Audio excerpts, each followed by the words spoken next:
सरफरोशी की तमन्ना अब हमारे दिल में है।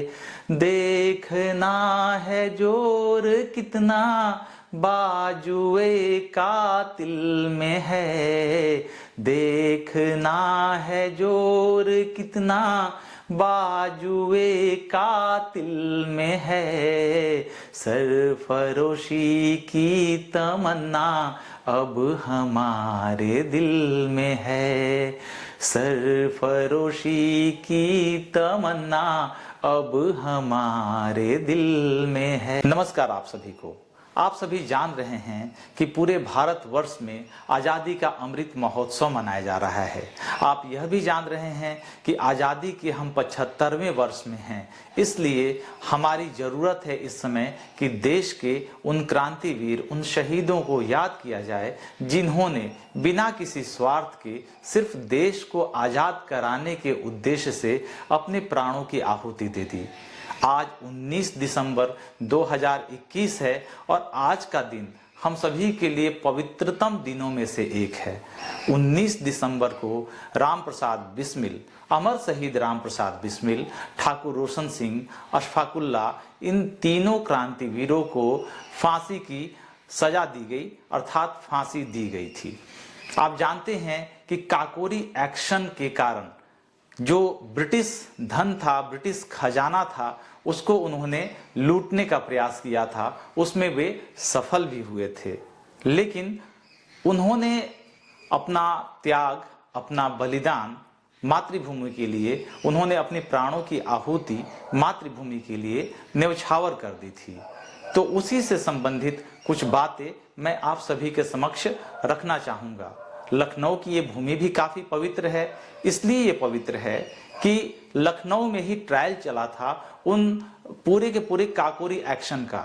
ये जो जीपीओ है, यहाँ पर जीपीओ स्थित एक अदालत बनाई गई थी, उसी अदालत में और यहीं के जेल में उन्हें कई वर्षों तक, कई महीनों तक उन्हें यहाँ पर रखा गया था। तो आज उन्हीं क्रांतिवीरों से संबंधित मैं कुछ बात करना चाहूँगा। जलते भी गए, कहते भी गए आजादी के परवाने, जलते भी गए, कहते भी गए आजादी के परवाने। जीना तो उसी का जीना है जो मरना वतन पे जाने। जीना तो उसी का जीना है जो मरना वतन पे जाने। मर के भी मैं भारत की लाज रखूंगा, मर के भी मैं भारत की लाज रखूंगा। आबाद हूँ आबाद मैं आबाद रहूंगा, आबाद हूँ आबाद मैं आबाद रहूंगा। ब्रिटिशर्स के लिए क्रांतिकारियों ने क्या कहा था कि जुल्म सितम चाहे तुम जितना भी करोगे, जुल्म सितम चाहे तुम जितना भी करोगे, आजाद मेरे मुल्क को जरूर करोगे।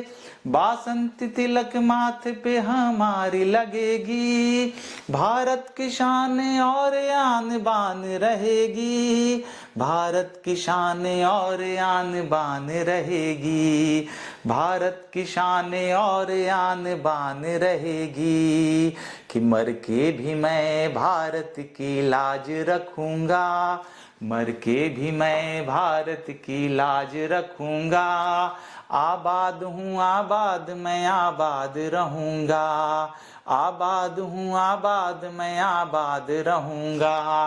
और चंद्रशेखर आजाद के लिए आजाद हूँ आजाद मैं आजाद रहूंगा, आजाद हूँ आजाद मैं आजाद रहूंगा। जेल में काफ़ी कठिन अनुभव रहा कई लोगों को। यहाँ तक कि आप जानते हैं कि अंडमान निकोबार तक भेजा गया, सेलुलर जेल में इन्हें रखा गया। कई सारे इनको यातनाएं दी गई, कठोर से कठोर यातनाएं दी गई, लेकिन ये कभी घबराए नहीं। कहानी आती है राम प्रसाद बिस्मिल की। फांसी लगने के ठीक एक दिन पहले अर्थात 18 दिसंबर 1927 को उनकी माँ जेल के बाहर बिस्मिल से मिलने गई। माँ को देखते ही बिस्मिल फूट फूट करके रोने लगे। माँ ने कहा कि मैं तो ये एक्सपेक्ट नहीं कर रही थी बिस्मिल कि तुम रो, इस तरीके से। और मेरा दूसरा बेटा भी है, उसे भी मैं भारत माता के लिए भेज दूंगी, इन क्रांतिकारियों के लिए मैं उस बेटे को भी भेज दूंगी। उसी माँ, दरअसल ये पूरी की पूरी जो कहानी है, बहुत लंबे समय तक एक क्रांतिकारी, उन क्रांतिकारियों के मित्र और सहयोगी कह सकते हैं, शिव वर्मा जी ने अपनी संस्मरण में, अपने वृत्तांत में उन्होंने लिखा है। 1997 तक शिव वर्मा जी हमारे साथ में रहे और शिव वर्मा जी भी 18 तारीख को दिन 18 दिसंबर के दिन उनसे राम प्रसाद बिस्मिल से मिलने गए थे और माँ ने शिव वर्मा के ऊपर हाथ रख करके कहा कि बेटा, यदि तुम कोई भी जो नकदी है या जो भी बंदूक है या पिस्तौल है या हथियारों का जखीरा है, यदि कहीं भी है तो गोपनीय तरीके से तुम इनको बता दो, शिव वर्मा जी को बता दो। शिव वर्मा जी को उन्होंने अपने सारे भेद खोले, सारे राज खोले और अगले दिन उन्हें फांसी की सजा मिली। तो बाद में शिव वर्मा जी को भी जेल की सजा हुई, वो भी बाद में पकड़ लिए गए और अंडमान निकोबार भेजा गया। 1946 में जब उन्हें जेल से रिहा किया गया तो उन्होंने सोचा कि सबसे पहले मैं मिलने जाऊंगा राम प्रसाद बिस्मिल की माता जी से। माता जी ही सिर्फ उनके घर में तब के समय में जीवित थी। जैसे ही शिव वर्मा जी ने अपना परिचय दिया, माता की आंखों में आंसू आ रहे थे और उनकी आंखों की रोशनी हालांकि जा चुकी थी, लेकिन उन्होंने कहा कि कमी के कारण, अभाव के कारण मेरा दूसरा बेटा रमेश भी इस दुनिया को अलविदा कह चुका है। उनके पति की, अर्थात राम प्रसाद बिस्मिल के पिताजी की भी मृत्यु हो गई थी और काफ़ी कठिन जिंदगी वो गुजर बसर कर रही थी 1946 तक। तो ये एक वीर की माता की भारत में ऐसी स्थिति थी जो ऐसी होनी नहीं चाहिए थी। इसी तरीके से आप जब कभी इतिहास के उन घटनाक्रम के बारे में जानेंगे कि चंद्रशेखर आजाद की मां को भी बहुत लंबे समय तक लोगों की बातें सुननी पड़ी थी, मोहल्ले वाले के। और ये लोग कौन थे? ये लोग ब्रिटिशर्स नहीं थे, बल्कि ये भारतीय थे। पूरे भारतीयों का समर्थन यदि भारत के स्वतंत्रता और भारत के क्रांतिकारी आंदोलन को मिल गया होता तो भारत कब का आजाद हो गया होता। और ऐसे चंद्रशेखर आजाद, भगत सिंह, सुखदेव राजगुरु और राम प्रसाद बिस्मिल जैसे यदि 100 क्रांतिकारी भारत को मिल गए होते तो भारत 20 वर्ष पहले ही आजादी प्राप्त कर लिया होता। तो निश्चित रूप से भारत की आज़ादी में महात्मा गांधी का भी योगदान है, तो उसी तरीके से क्रांतिकारी एवं अन्य वीर शहीदों का भी उतना ही योगदान है। दोनों के तरीके अलग थे, लेकिन इन दोनों तरीके के क्रांतिकारियों का उद्देश्य एक था कि भारत को जल्द से जल्द आज़ादी दिलवा देना। तो आज़ादी के अमृत महोत्सव में जब आप जानते हैं कि आज का दिन शहादत का दिन है और राम प्रसाद बिस्मिल का दिन है, अशफाकुल्ला का दिन है और ठाकुर रोशन सिंह का दिन है, और बीते परसों अर्थात 17 दिसंबर 1927 को इसी काकोरी एक्शन प्लान के एक व्यक्ति, एक सदस्य राम प्रसाद बिस्मिल को फांसी दी गई थी। तो इन चारों वीरों के लिए राम प्रसाद बिस्मिल जी ने जो पंक्तियां लिखी हैं वो बिल्कुल काबिले गौर है, गौर करने लायक है। उसे मैं अपने तरीके से आपके सामने पेश करने की कोशिश करता हूं। सरफरोशी की तमन्ना अब हमारे दिल में है, सरफरोशी की तमन्ना अब हमारे दिल में है।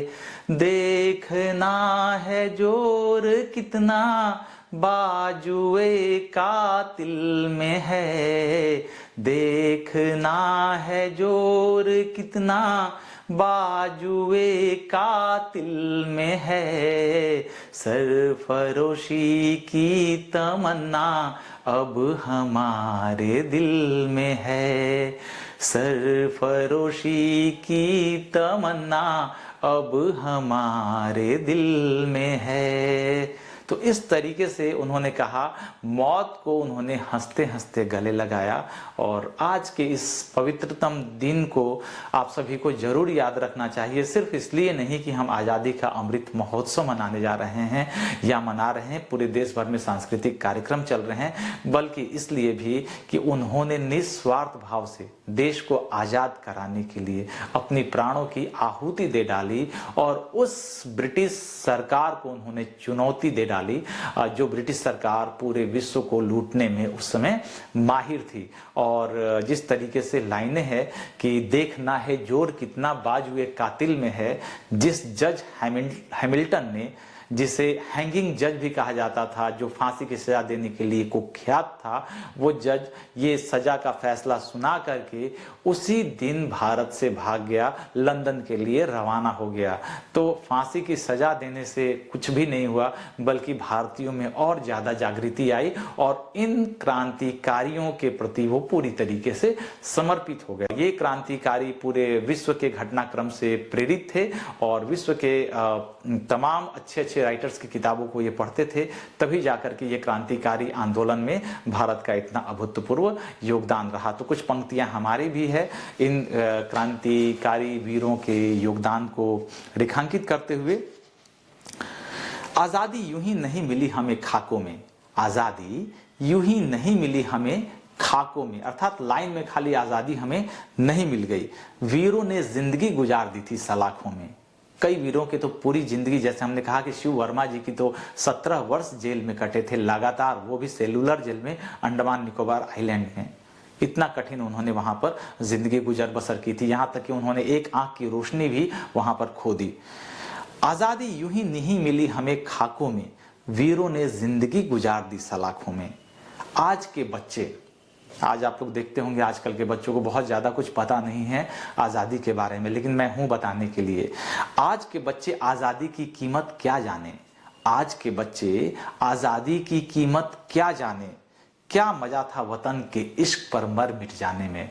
तो ये जो क्रांतिकारी थे उन्होंने वतन से इश्क किया था, वतन से मोहब्बत किया था, इन्होंने कुंवारा रहने का फैसला किया था और अंतिम तौर से इनका उद्देश्य था कि भारत को आज़ादी दिलाएं। तो आज़ादी के अमृत महोत्सव के सांस्कृतिक कार्यक्रम में आप बढ़ चढ़ करके हिस्सा लें एवं उन क्रांतिकारी वीरों को भी याद करें जिनका देश की आज़ादी में महत्वपूर्ण योगदान है, जो आज के समय में कहीं ना कहीं हमारी स्मृति से विस्मृत होते जा रहे हैं। उन्हें याद करने का ये अच्छा सुअवसर प्राप्त है। तो सुनने के लिए धैर्यपूर्वक बहुत बहुत धन्यवाद और नमस्कार।